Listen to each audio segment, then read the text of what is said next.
ये हैं इस देश के प्रधानमंत्री नरेंद्र मोदी। नरेंद्र मोदी हाथ जोड़े आप सबके सामने खड़े हैं। और जब आप पेट्रोल भरवाने के लिए जाते हैं तो सभी पेट्रोल पंपों पर उनकी यह तस्वीर बहुत ही कॉमन है। देश भर के पेट्रोल पंप पर आपको मोदी जी की यह तस्वीर जरूर दिख जाएगी। और ये है मोदी जी की जनता। जनता भी हाथ जोड़ रही है मोदी जी के सामने और कह रही है कि भाई पेट्रोल और डीजल के दाम कम होने चाहिए, वरना हमारे लिए बहुत मुश्किल खड़ी हो रही है। इस तरह की दर्जनों तस्वीरें सोशल मीडिया पर तैर रही हैं, वायरल हो रही हैं, जिसमें लोग मोदी जी को प्रणाम कर रहे हैं, हाथ जोड़ रहे हैं। कुछ लोग तो सड़क पर लेट भी जा रहे हैं, साष्टांग प्रणाम कर रहे हैं और मोदी जी से अपील कर रहे हैं कि जिस तरह से आप हाथ जोड़ रहे हैं, हम भी आपके सामने हाथ जोड़ते हैं, कृपया पेट्रोल डीजल की कीमतों को कम कर दें। पेट्रोल और डीजल की कीमतें जब भी बढ़ती हैं तो देश में सियासी भूचाल आ जाता है। इसकी एक बड़ी वजह यह भी है कि पेट्रोल की कीमतें बढ़ने से जो बाकी आम जनजीवन की जो चीज़ें हैं वो महंगी हो जाती हैं। और इसीलिए विपक्ष कोई मौका नहीं छोड़ती है सरकार को घेरने का, चाहे विपक्ष में भाजपा रहे या कांग्रेस या कोई और दूसरी पार्टी। पेट्रोल की बढ़ती कीमतें न सिर्फ भारत में बल्कि पूरे विश्व में एक समस्या बनकर उभर रही है। यानी कि सिर्फ भारत ही नहीं, बाकी अन्य देश भी हैं जहां पेट्रोल की बढ़ती कीमतों से वहां की जनता जूझ रही है। और ख़ासकर तब जब हम लॉकडाउन के बीच हैं, हमारे और आपके पास यानी आम इंसान के पास उनकी जेब में पैसे कम हैं। और इसीलिए भारत में भी कई स्तर पर प्रदर्शन देखने को मिल रहे हैं, चाहे वो राजनीतिक पार्टियों का हो, चाहे आम इंसान का हो। और हर कोई उम्मीद कर रहा है कि पेट्रोल की कीमतों में गिरावट देखने को मिले।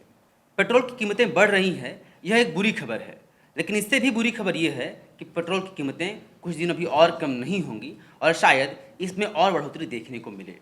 हम ऑलरेडी 100 का आंकड़ा पार कर चुके हैं कई राज्यों में इस देश के, और अब अगर पेट्रोल की कीमतें और बढ़ती हैं तो स्थितियाँ वाकई बहुत ही अराजक हो जाएंगी।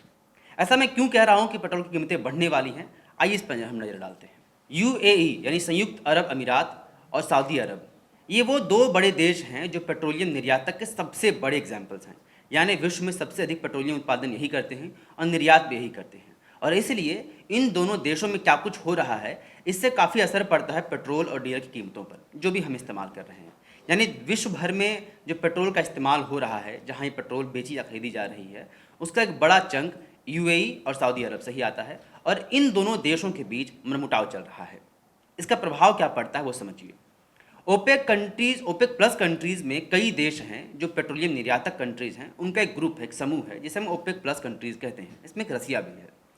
ये देश जब बैठते हैं, यानी जब ओपेक प्लस कंट्रीज की बैठक होती है, तो कई चीज़ों पर निर्णय लिए जाते हैं जिसका इंतजार हम सब कर रहे हैं।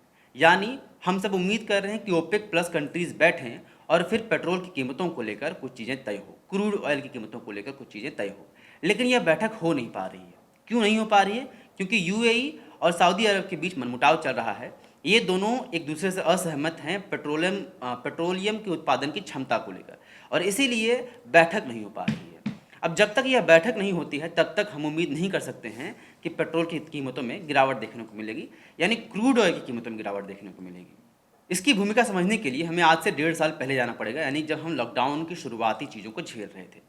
जब लॉकडाउन हुआ वैश्विक महामारी के बाद, तो पेट्रोल और डीजल की खपत काफ़ी कम हो गई, यानी डिमांड काफ़ी कम हो गया। ऐसे में ओपेक प्लस कंट्रीज ने यह निर्णय लिया कि जो उत्पादन की क्षमता है उसको लिमिट कर दिया गया, एक लिमिट तक ही आप उत्पादन कर सकते हैं। लेकिन यूएई ने अपने उत्पादन की इंफ्रास्ट्रक्चर में बहुत बड़ा निवेश किया है, बहुत अधिक पैसे खर्च किए हैं। तो इस निवेश के एवज में वो चाहता है कि जो लिमिट दिया गया है उसे खत्म किया जाए, यानी यूएई और अधिक पेट्रोलियम का उत्पादन कर सके। और इसी बात को लेकर यूएई अड़ा हुआ है। लेकिन कुछ जो ओपेक प्लस कंट्रीज़ के कुछ हिस्से हैं, बाकी जो कंट्रीज़ है, वो यूएई की इस बात से सहमत नहीं है, खासकर सऊदी अरब। और इसीलिए ये दोनों देश एक दूसरे के आमने सामने फिलहाल नज़र आ रहे हैं।